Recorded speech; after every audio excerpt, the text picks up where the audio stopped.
Hello, everybody! Welcome to a brand new Europa Universalis IV multiplayer campaign featuring myself, Northern Line, as well as Mathis and Arumba. Say hello. Hello. Hello there. It's been a while, and So we'd have you believe. In some ways, it's been a while. In some ways, it's been 45 seconds since our last desync and track of this first episode. But yeah, fresh off that Game of Thrones series, we're back, and we're playing Europa Universalis IV, mostly for stability issues, but also because it's a great game. And rather than playing as the EU4 darlings, you know, over here in the invisible fog of war, France, England, Castile, Portugal, the Ottomans, Muscovy, etc., we're playing as some little-played or lesser-played Eastern nations. So I'm going to be playing as the Uzbeks here, a horde that borders what will eventually be either a large Muscovy or a large Russia. Who are you playing as, Arumba? I'm down in the southern tip of India. I'm playing as Vijayanagar, something like that. You had a very diplomatic pronunciation. You had a better way of pronouncing it, I think. It was. Well, I didn't mean to be culturally insensitive, but I thought it might have actually just been Vijayanagar. I don't know about that. It should be. Kind of rolls off the tongue a little better. What was that about zooming in and seeing a particular nation or a particular county or whatever it was? It's true. If you lion strat, which in EU4 means zoom in, zoom out, and you look right at Vijayanagar as the big picture, but then you look a little closer, oh my god. Mysore. Mysore. Maybe it's Missouri. Missouri? Exactly. I don't know.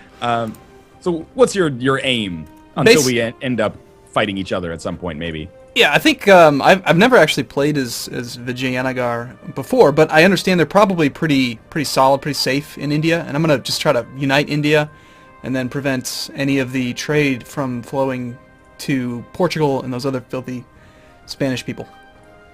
You know, and then when Wealth of Nations comes out, then you can play as England and just exploit the country that you're playing as right now. Yeah, pretty much. Anyway, Mathis, how about you? I am playing as Korea. My overall goal is to not get crushed by Ming or Manchu right off the bat. So we'll see how that goes. So what I'm thinking is that theoretically, at least if like I survive and Arumba is able to form India or the Mughal Empire, I can't remember which one actually is the decision. It's actually called Hindustan. Oh, Hindustan. Okay, right. Mm-hmm. Then you and I, and Mathis, if he grows or somehow takes control of like Manchu or Ming, we have a pretty easy pickings on these like hordes in kind of Central Europe. But we'll see if we ever end up getting in combat ourselves. I'm a little bit wary about myself because I have like all this overextension to start with and the Timurids and then Muscovy, but we'll see. Yeah, I don't have any overextensions, so. I only have one province that I don't understand why I have land that's not cored, but I have one. I have 92% overextension to start with. Nice. I'm at 12%. Sucks. But that's like you from the Brittany part of the mini campaign, so I'll try to do what you did. Hey, Mathis, here's an interesting anecdote you've never heard before. You know the southeasternmost province in Korea? Oh boy, I'm ready to learn. Gyeongsang. That's where I lived when I taught in Korea. I lived in that province. I'm excited. There you go. I can't believe that it's the first time you've heard that. I've never heard that before. Shall we? Now here's the thing. Are we going to hear it again? Let's find out. Goddamn hope not. Let's see. This is take 2. Yes. Shall we begin? Oh, it's going. It's going. All right. It's going. Oh, thank God. Please keep working. I know. Please keep going. I can't move my troops. Why not? Move. Oh, that's the same province. Disregard. It was just a Panic. It was just a really big province. Oh, jeez. Okay. Oh, God. How do you play this game? I forget. So you've been playing a lot of CK2, you said. Yes, lots of CK2, and then when you dive back into E4, and then the other thing is I've been playing lots of solo play, you know. And the gameplay is totally different when you can't pause the game every time you want to like move troops or do that kind of thing, you know. So it's tough. It's tough playing with you guys, but it's worth it. I hope so, yeah. Man, Uzbek does not start in a good spot. I'm going to tell you an interesting story. There was an EU4 event in Stockholm last year where they showed off like the multiplayer LAN functionality of the game. And Johan Anderson, I think he's the studio manager for Paradox now. At the time, I think he was maybe no, he wasn't the project lead. I think he was still the studio manager. He played Uzbek and just stomped everybody. Like, despite the weekend start, he, like, stomped the Timurids, stopped the Ottomans from expanding, stomped me as the Mamluks, and it was... And then, like, the next time he talked, he's like, the Uzbeks have been nerfed in the most recent patch. Okay. After you exploit them, of course. Yeah. So that's what you're gonna do, right? Well, I hope so. I've already got like a little bit of a civil war here, which is a good start. I'm already well on my way to an alliance with Ming, so that's good. That is great news, Mathis. I'm very glad to hear that. Me too. What do you guys think about culture conversion? That's something you think you should spend time on, or?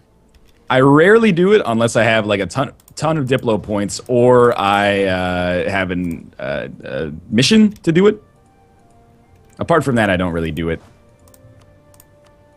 What did you get, like better, like less revolt risk? Do you get better tax income? Yeah, it increases your manpower and your taxation. And there's less revolt risk. Yep. Okay. Alright, well I'm gonna... Oh, that was fast. Yeah, huh? Well, Oh, you got an alert? Yeah. Yeah. Oh, Declaring good. war. You can't do that shit in my backyard without me knowing. On their new enemy, the Mongol Khanate. Okay. Mongol Khanate. Yeah, I already had a CB. I have 2 provinces that I have cores on in my next door neighbors, so I might as well do a reclamation war. I usually find I don't like to hire advisors right at the start because there's so much to do, but I don't know. The level 1. I want you to know I'm really resisting the urge to make a reference to Smash Mouth's Smash Hit All-Star right now. God. This is not the NLSS, sir. It's hard for me to get out of that mindset, okay? Apparently. Anyway. I just gained like 100 diplomatic power for just doing 2 marriages and 2 royal marriages with my neighbors. Pretty nice. I like those little bonus missions. Yeah, it's pretty easy. Yeah. I mean, 100... I'm trying to score myself an alliance with Muscovy, but I don't think it's going to work because we're different religions. Yeah, what are they, Orthodox, I think? Yeah, they start as Orthodox for sure. So I have to ally like... Yeah. Oh, yeah, there we go. Nogai Conquest of Uzbek. Wonderful. All right, good luck. It's better than you saying, "Oh, all right, desync." So. Not true. Yeah. I do that. have a pretty good military leader. And what is he? Which I think he's got like 2 or 3 in fire and shock, but then he has 4 in maneuver, which is kind of all right. I feel. You know, before in the first version of this campaign that we started, I rolled a 1-3, which is very, very good for a first commander. Off no army tradition, you know, and this time I have a 3-1, which is pretty much garbage because the fire value is so useless in the beginning. What did I roll? I forget. Let's find out. There he is. I did get lucky though. Just breached the walls. I have a 1-2-4. I got a 2-0. Ooh, a 2-0-4. You should just re-roll. I mean, dismiss. Get another one. Yeah, if you look at it, like press F1 and then 0, and then go to so you're on the military tab. Yep. You see those numbers. It says like 0.25, 0.5. Yep. So you get the fire column. So only your foot soldiers, only your infantry will actually have fire values because everything else is multiplied by 0. As you know, 0 times anything is 0. Yeah. So you get 25% of their normal damage. So there you go. I re-rolled. Got rid of them. Yeah, any fire value is pretty much useless. I got a 1-2. I'll take it. See, a 1-2. It's better than my 3-1. Thinking of getting ready to attack Japan. I think Japan's going to be my easiest target early on. You start with boats? Yep. Oh, wow. 17 of them. Wow. That's a lot. I only have 7. Yep. So that's where I'm going to be going. I think Japan's going to be my early target. I have 0. You're makes sense. Yeah. You're inland. I really want to get naval supremacy on the Aral Sea, and then this lake that's so small that they didn't even name it in the game. Oh, wait, no. It's got Lake Balchazi, but it's like the smallest font, and it's on like the easternmost basin of the lake. It's like size 2 font. See, I wish I could actually see. I mean, if I could see you guys, that'd be nice. For some reason, my technology group, I can't even see you. It is weird, and unfortunate for viewers as well. Right. Yeah. But fortunately, we're just gonna see India. As everyone knows where Uzbek is. I mean, obviously. So yeah. Just imagine it in their mind's eye. No problem. Well, if you can see the Timurids, then I'm directly north of them. Yep, I can see the Timurids, and then I can also see part of Chagatai. And I am directly north of them. So you're north of both of them, like, kind of in between? Yeah. Okay. Yeah. I actually can't see you, Ryan. Well, that's good because I'm doing some very clandestine stuff over here. I can only watch Arumba. So are You you don't at have war to make yet, it sound Mathis? Huh? Are you at war yet? Nope, not yet. I'm waiting for my alliance with Ming to go through. Why are you slacking? Because I don't have a casus belli on Japan. Well, Can you even? that's can no you fabricate excuse. one? Just declare war. I think just so. No CB declare. That's fine. Yeah, do you need a min power? You're not at 92% overextension, so you should be fine. It's true. Oh, geez. Going back to EU4 after playing CK2 and never knowing if you're going to cross a river. It's like, which province do I have to come in from to avoid a river? You know what? I like it. I'm happy to be back after the technical issues that we've had. Not to say that we're not going to have technical issues still, but True, yeah. I kind of feel good to just be playing real world countries again. Yeah, that too. And it's the Game whole, of Thrones the whole world. lost the anchor for me. But So I assume if I attack one of these areas of Japan, all of Japan's gonna attack me. I assume that's how yeah, it's like if you attack one of the lesser daimos, then I think Japan will defend you like that. Japan has 8, 9, 10. They have 12,000 men. Isn't it? It's like kind of like a mini Holy Roman Empire, isn't it? I have no idea how it works. Yeah, I've never played as Japan, actually. The 213 leader. How do you check tech group again? Or not tech group, sorry.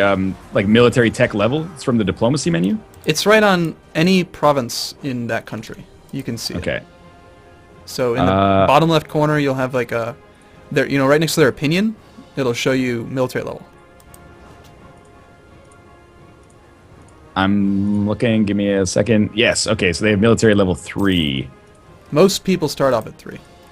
And I am at 2. I also start off at 3. I think I'm going to be able to win this war, to be honest with you. Well, that's good. And I don't think it's going to be that difficult either, which is also good. My man, not my manpower. What is it called? Force limit. Yeah, my force limit's only Yeah. 11. That's where I'm up at right now. I don't know if I want to hire more. I probably should. Because, again, Japan has what? They have a total of... Oh, they have even more now. 8, 9, 10. They have 13,000 men. Ugh. 11 force limit is super low, too. Yeah, I need to up that somehow. Just to refresh my memory, what do you need admin points for beyond beyond coring and beyond teching? Stability. Okay, right. Building certain items, like most buildings. Oh, that's true. Yeah. Like temples is a big cost. And Fair enough. I think that's about it, really. Here we go. This is the battle that's going to determine whether or not I actually be able to progress in this multiplayer mode. The first video is always a bit of a crapshoot for me. Oh. Yeah, suck on that, no guy. If I ask for military access, will that make them more positive towards me, or will it just not affect it at all? It does, slightly. I think Makes it's sense. like 10 opinion. Alright, give it to me. It's also, you can give them military access, and they'll It become actually more won't let me. They says they won't accept it. Oh, for strategic reasons. interests, yeah. Well, what? They just don't care I about love you. that when you try to give them military access, and Yeah. they're like, no, strategic reasons. Which is actually, there is a good strategic reason to not take military access, because it counts as a diplomatic action, but it should say maybe something different, because it makes it seem like it would be unstrategic to have access to your land, Right? Yeah, it doesn't make any sense. which is kind of silly. Manchu has no infantry or cavalry right now? How is that even possible? Show army, show army. There we go. Arumba, in your opinion, do you think there should be like, or do you think it should automatically reorganize regiments? You mean the button that you can press? Yeah, the button that has you going like pushing things together. To merge selected units, like to consolidate regiments? Yeah, that's the one. Automatically, no, because technically a wider army can flank better. There's certain, Oh, I did not know that actually. like early on in the game, most units just attack the unit directly in front of them. But as you get further and further into the game, especially units like cavalry, as you've probably seen, they can flank up to like 3. If you're looking at a battle, they can flank like 3 units away. So you kind of there's a lot. There's really a lot involved in combat in this game. I never see that, which might not surprise you. Yeah. It doesn't surprise me, no. I just recently learned about tech levels, man. You got to give me some time here. I'm going to risk going offline because I'm getting messaged by people. It's like the one time. Oh, boy. We're 16 minutes in, so it's all right. Don't desync. Stop messaging me. I'm trying to play U4. It's like the only time I ever go online, and I can see why people would try to message me. But So right now, I have the option to promote Neo-Confucianism. Yes. Which will allow tolerance of heretics by +2.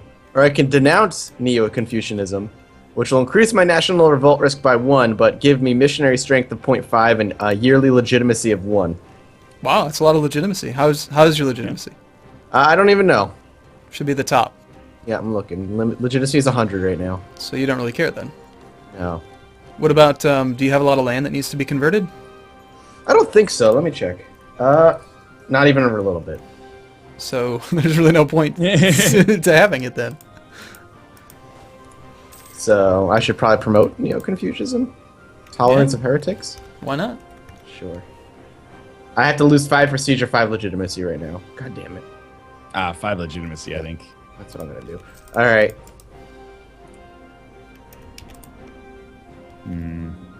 Neo-Confucianism. Supply limit. Apologies for the motorcycles outside, by the way. It's got some cool dudes riding. It's, weather's nice. It's going to happen more often. Yep. Yay! I have an alliance. Who's your alliance with? Mathis? Ming. Pretty good. I think so. Timurids won't ally me because they have a rivalry attitude. Really? Yeah, I'm having a real problem scoring, basically any alliances at all. Well, I have my first claim. Well, once we discover you, we can actually send you money. And, something I've started to do a lot more in EU4 is war subsidies and enforcing peace. Ryan got war declared on him. Yeah. Oh, really? I didn't get an alert about that because I haven't discovered it was, yet. It was the Oirat Horde this time. Well, the hordes are supposed to, constantly be at war and conquer each other, but I don't think they're going to, completely swallow you up. Can you become a friend with the Timurids, or did they rival you? No, they rivaled me. I might be... No, I can't become a friend of Shagatai either. You're probably going to have to hoping... Oh, yeah. Go for, Kara Kuyunlu. One of the people that... Pick whoever the Timurids... Yeah, they have Kara Kuyunlu as an enemy. So you try to partner up with them. Or the Mamluks. Might be able to snag the Mamluks, but distance between borders penalty is really high for both of them. As long as you share a common enemy, they should be willing to become friends. All right, I'll try Karakon Yulu. There's good pronunciation going on over there. I'm trying. Yeah. And of course, no matter how hard we try, it's still wrong. So yeah, right. At least we are putting in an effort, though. We're not just being like, I'm not even going to give this a shot. Yeah. Normally, when I'm playing on my own, I'll just think, oh yeah, that Q guy. Take the first letter. That's all I need to think about. That's all you need. Yeah. Mathis, you declared war on Manchu. Yep. They had 4,000 men, so... Oh, okay. I decided, because they were just at war, and I think they lost with the Mongol Khanate. Well, that's crazy. I took a mission to take one of their counties there, so... The Mongol Khanate is like a vassal of the people attacking me right now. I thought they would be garbage. You would think. Maybe not. So it's interesting to me that Ming didn't have you set to as a rival at the beginning of the game. Yeah. They normally... Don't they try to eat Korea? I don't know, but I immediately entered a royal marriage with them and sent over someone to improve our relations, so... Mm-hmm. Well, it used to be that the AI would determine its alliances and all that stuff at the beginning, but then they made it so that it was already predetermined upon loading the game, so that you didn't, do that turn one, day one, send an alliance request, and then, oh, I'm actually your rival. Yep. But makes sense. I don't know what the chances are of them being friendly, but apparently you got lucky. I lucked out. Unlike, well, we started at positive 25 opinion when the game started, so. Unlike Mathis, or Northern Lion, who didn't get lucky. Yep. I've gotten unlucky, but I've been having an okay time with it nonetheless. I'm having a good time with this defensive war. And I think I might be able to snag Muscovy as an ally after my war's end. But in any case, shall we end the episode there? Yeah, sure. Yeah, sounds good. Holy crap, we actually got one in the bag. As always, thanks for watching. If you enjoyed the episode, especially since this is the first episode of a new series, it really means a lot. If you would like the episode, if you enjoyed it, no matter who's you're watching, I'm sure they would appreciate it. And of course, subscribe to see more in the future as well. There will be new episodes every day, barring any technical issues that are out of our hands, but it's looking pretty good so far. But in any case, yes, your support is very much appreciated. Check out other perspectives, which will be linked in the video description below. And of course, thanks for watching. We'll see you tomorrow. Bye.